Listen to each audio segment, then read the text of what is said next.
Hello दोस्तों, कैसे हैं आप सभी। आई विश कि आप सभी अच्छे होंगे। आज हम इस वीडियो में basically ANM, GNM and BSc nursing में डिफरेंस का बात करेंगे।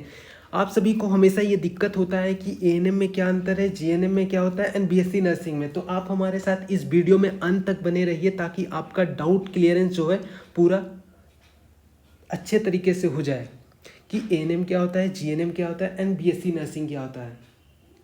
ANM auxiliary nursing midwifery and GNM जो होता है जनरल नर्सिंग मिडवाइफरी हो जाता है एंड बीएससी नर्सिंग जो होता है अंडर ग्रेजुएट कोर्स है।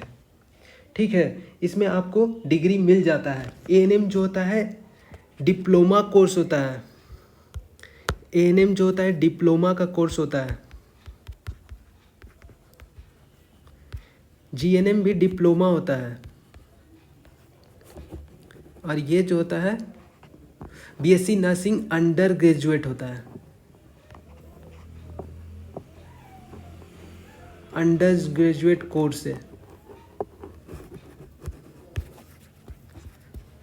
देन आफ्टर अगर हम बात करें कि ये कितने साल का होता है, तो एएनएम जो होता है, एएनएम आपका 18 मंथ्स का होता है, मीन्स 1 ईयर एंड 6 मंथ। 1 साल का जो आपका जो होता है कोर्स होता है एंड 6 मंथ का आपका इंटर्नशिप होता है। 6 मंथ्स का इंटर्नशिप। हाँ, जीएनएम जो होता है, जीएनएम का अगर हम बात करते हैं तो जीएनएम जो होता है 3 साल 6 महीना का होता है, मीन्स 3 ईयर जो होता है आपका डिप्लोमा कोर्स होगा एंड स्टडी होगा उसमें general nursing in general health care, इस टाइप का मिडवाइफरी टाइप का। आप अगर हम बीएससी नर्सिंग का बात करें तो इसमें 4 साल पढ़ाया जाएगा एंड 6 मंथ्स इसमें इंटर्नशिप होगा। तीनों में यही है। अगर हम बात करते हैं, आइए देखते हैं हम, तो एएनएम क्या है। एएनएम जो है डिप्लोमा कोर्स है, इसमें आपको डिग्री नहीं मिलता है। जीएनएम भी एक तरह का डिप्लोमा ही है लेकिन इससे एएनएम से हायर लेवल का है। ठीक है, तो इसमें जो होता है सिलेबस वास्ट होता है। ये भी डिप्लोमा है और बीएससी नर्सिंग जो होता है अंडर ग्रेजुएट कोर्स होता है 10+2 लेवल का बाद का जो होता है 3 साल। इसमें आपको डिग्री मिल जाता है। इसमें एक बेनिफिट है आपका, बीएससी नर्सिंग में बहुत सारा आपका बेनिफिट है। बीएससी नर्सिंग में आप हायर कोर्स के लिए एलिजिबल होते हैं, जैसे एमएससी नर्सिंग कर सकते हैं, पीएचडी कर सकते हैं और भी बहुत सारा कोर्स जो होता है आप कर सकते हैं। और देन आफ्टर आपको एग्ज़ाम, कोई भी हायर स्टडी का एग्ज़ाम में प्रिपरेशन आपको बैठना है तो भी आप कर सकते हैं क्योंकि ये डिग्री कोर्स है। जीएनएम और एएनएम दोनों डिप्लोमा कोर्स है, इसका आप ख्याल रखिएगा। इसमें आपको जो होता है प्रेफरेंस कम मिलता है as compare to BSc nursing. अगर हम बात करते हैं कि कौन स्टूडेंट किस सब्जेक्ट किस में दे सकते हैं, तो एएनएम में ये सिर्फ गर्ल्स के लिए है। इसमें एएनएम में खासियत क्या है कि सिर्फ गर्ल्स के लिए, क्योंकि गर्ल्स का कमी जो हो रहा था उसको पूरा करने के लिए कम ईयर का कोर्स रखा गया ताकि आपको नर्सिंग में भर्ती किया जा सके। देन आफ्टर अगर हम बात करते हैं तो जीएनएम में, जीएनएम और बीएससी नर्सिंग में बोथ दे सकता है, गर्ल्स एंड बॉयज़ दोनों। इसमें सिर्फ girls, both boys and girls, इसमें भी बोथ। ठीक है, बीएससी नर्सिंग में बॉयज़ के लिए बहुत कम सीट होता है, 1 या 2 सीट होता है ज़्यादातर, इसीलिए गर्ल्स इसको ज़्यादा प्रीफर करती हैं। अगर हम बात करते हैं, अगर आइए देखते हैं, तो इसमें एएनएम में जो होता है एम होता है, ये बेसिकली एकदम बेसिक कोर्स है। तो इसमें जो होता है चाइल्ड का ट्रीटमेंट के लिए होता है, वुमेन का और ओल्ड एज पर्सन्स के लिए हो जाता है। ये एक तरह से केयर टेकिंग होता है, मेंटेन करती है रिकॉर्ड, ये सब इसका काम होता है। जीएनएम में थोड़ा सा हाई लेवल का होता है जिसमें कि आप पीवीएससी जो होता है 2 साल का कोर्स होता है, जिसमें आप डिग्री लेने के लिए आप 2 साल का और कर सकते हैं, मतलब आपको 5 साल करना पड़ेगा। अगर आपको डिग्री चाहिए तो 2 साल का अलग से कोर्स करना पड़ता है इसमें। ठीक है, इसमें बेनिफिट है, थोड़ा आपको जो होता है प्रेफरेंस मिलता है as compare to ANM, but BSc nursing के कंपैरिजन कम है। ठीक है, कहीं कहीं आपको इसमें जो होता है आप ऑपरेशन थिएटर वगैरह में जो होता है आपको आप डॉक्टर के साथ एज अ कंपाउंडर टाइप का काम कर सकते हैं नर्सिंग में। और बहुत सारा जो होता है जगह आप काम कर सकते हैं, जीएनएम है तो आपका, ठीक है।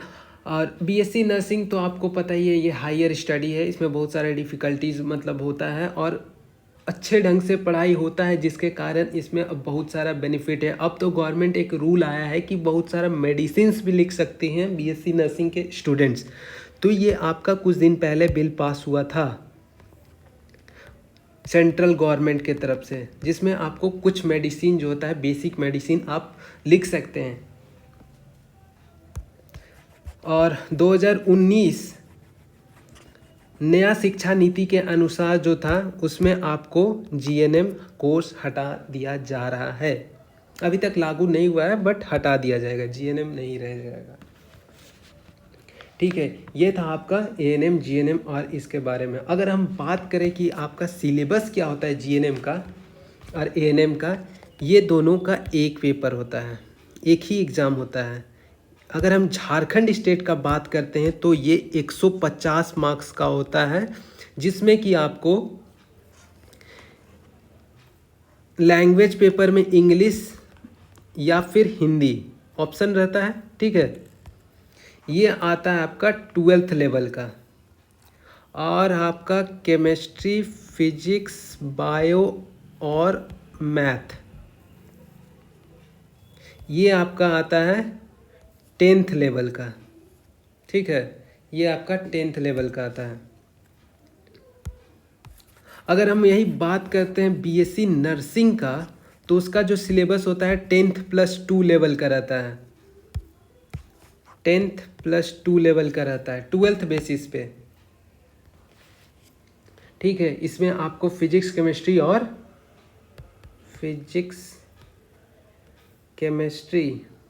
और बायोलॉजी ये तीनों से पूछा जाता है 150 मार्क्स का। और ये जो होता है आपको +2 में 50% आपका होना चाहिए, तभी आप इस एग्ज़ाम को बैठ सकते हैं, इस एग्ज़ाम के लिए। ये था आपका बेसिक डिफरेंस।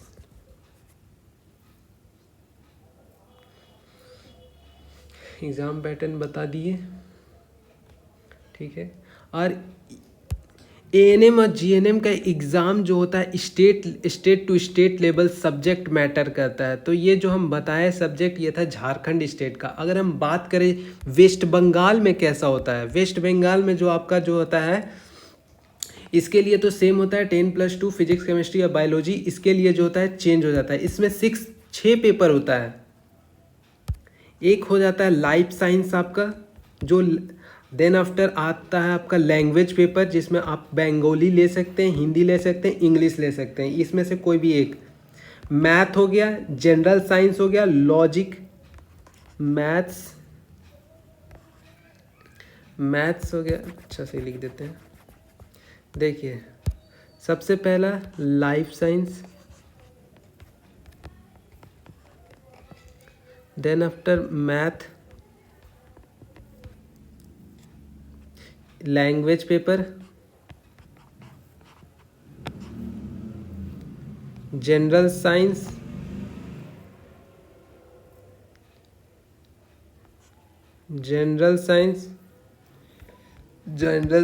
एंड आपका फिजिकल साइंस और आपका लॉजिकल रीजनिंग।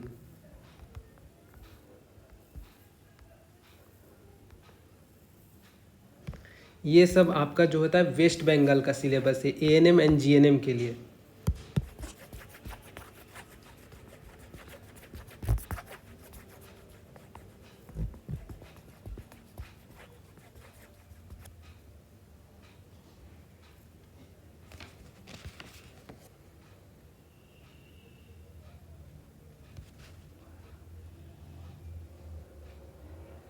तो बेसिकली जो इसमें हम बोलना चाहेंगे, ऑक्सिलरी नर्सिंग मिडवाइफरी और बीएससी नर्सिंग मिडवाइफरी, ये जो होता है दोनों डिप्लोमा कोर्सेज होता है। एक जो होता है 18 मंथ का होता है, एक होता है 3 साल 6 मंथ का। और बीएससी नर्सिंग जो होता है 4 साल का होता है, 4 साल 6 महीना, जिसमें 6 महीना तीनों में जो होता है इंटर्नशिप करना पड़ता है। तो मैं तो बोलूँगा आप बीएससी नर्सिंग करिए, जिससे आपको डिग्री मिले, आपको बेटर ढंग से आपको हायर स्टडी में हेल्प हो। ये सारा प्रेफरेंस इसको आपको बीएससी नर्सिंग में मिलता है। अगर आप जीएनएम करते हैं तो आपको 2 साल एक्स्ट्रा देना होगा डिग्री पाने के लिए। अगर हम जीएनएम का बात करें तो आप एकदम लो लेवल का कोर्स कर रहे हैं जीएनएम में, क्योंकि उसमें सिर्फ जो होता है बेसिक ट्रीटमेंट के बारे में बात होता है। लेकिन आपका जो अगर हम बात करें कुछ हायर हॉस्पिटल्स में, तो वहाँ पे कुछ नहीं देखा जाता है। वहाँ पे आपको बेसिकली देखा जाता है तो है एक ही चीज़, एक्सपीरियंस।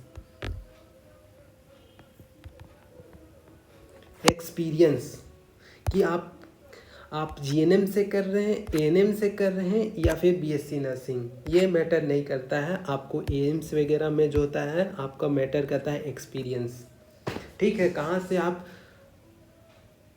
इंटर्नशिप कर रहे हैं और कहाँ से आपका किस लेवल का आपका स्टडीज़ है। ठीक है, ये मैटर करता है। तो मैं आपके लिए इतना ही बोलना चाहूँगा कि आपको अगर इन तीनों में फील्ड चाहिए तो आप बीएससी नर्सिंग आपका बेस्ट ऑप्शन है, क्योंकि आप हायर स्टडी कर सकते हैं, कोई भी एग्ज़ाम यूपीएससी तक भी आप दे सकते हैं। हमारे साथ अंत तक बने रहने के लिए बहुत बहुत धन्यवाद। अगर आप इस चैनल में नए हैं तो प्लीज़ चैनल को लाइक करें, शेयर करें एंड सब्सक्राइब करें, ताकि आपके और आपके दोस्तों को इससे बेनिफिट मिल सके। नेक्स्ट वीडियो में हम बीएससी नर्सिंग से जुड़ी हुई बात को हम डिस्कस करेंगे। ठीक है, तब तक के लिए धन्यवाद।